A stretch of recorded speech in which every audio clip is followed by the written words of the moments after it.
Sir मेरा question ये है कि जैसे कोई भी फर्म न्यू स्टार्ट हो रही है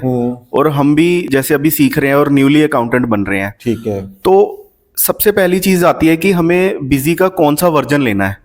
बिजी का जो लेटेस्ट वर्जन आ रहा है वो है बिजी 21। ठीक है, बिजी 21 वैसे तो ये है कि हर साल जो है वो लेटेस्ट जो है वो अपग्रेड करते रहते हैं। 21, 22, 23, सिंपल सी बात, उन्हें भी पैसे कमाने हैं, तो हर साल बिजी में जीएसटी में, अकाउंट्स में, इनकम टैक्स में चेंजेस आ रही है, तो वो उसमें इनकॉर्पोरेट करते रहते हैं और उसी के साथ वो बिजनेस जो अपना वर्जन है उसको अपग्रेड कर देते हैं। अपग्रेड करने के बाद वो पैसे बढ़ा देते हैं। तो जो भी बिजी का लेटेस्ट वर्जन होगा, वैसे बिजी 21 सफिशिएंट है क्योंकि उसमें जीएसटी की सारी रिपोर्ट्स, सारी रिटर्न्स, ईवे बिल जो है वो ऑटोमेटिकली तैयार हो जाता है। जब आने वाले टाइम में ई इनवाइस और ई वे बिल जो है वो अभी आपको पता है कि कंपलसरी हो गया है, तो वो भी साथ में इनकॉर्पोरेट करना, तो जो बिजी का लेटेस्ट अपडेट्स होगी वो हमें इनकॉर्पोरेट करनी पड़ती है।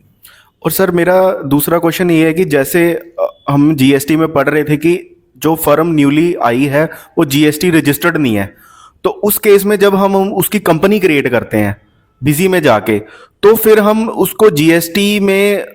मतलब उसको नो शो करेंगे। फिर जब आप बिजी में जिस फर्म का जीएसटी नंबर नहीं है वो अनरजिस्टर्ड है, जब आप बिजी में बनाओगे तो वो पूछता है कि इस वहां पे राइट हैंड साइड में नीचे करके एक ऑप्शन आती है कि ये फर्म जो है जीएसटी नंबर है कि नो, यस कि नो, तो आप वहां पे नो कर देना और वो फर्म जो है वो अनरजिस्टर्ड बनेगी। क्योंकि जिस फर्म के पास जीएसटी नंबर ही नहीं है वो कभी भी जो माल बेचेगी, ठीक है ना, उस पर वो जीएसटी चार्ज नहीं कर सकती और ना उसकी जीएसटी रिपोर्ट्स जानी है, तो उस केस में वो अनरजिस्टर्ड फर्म की सिंपल प्लेन अकाउंटिंग होती है, उसमें कुछ ज्यादा वो नहीं होता है।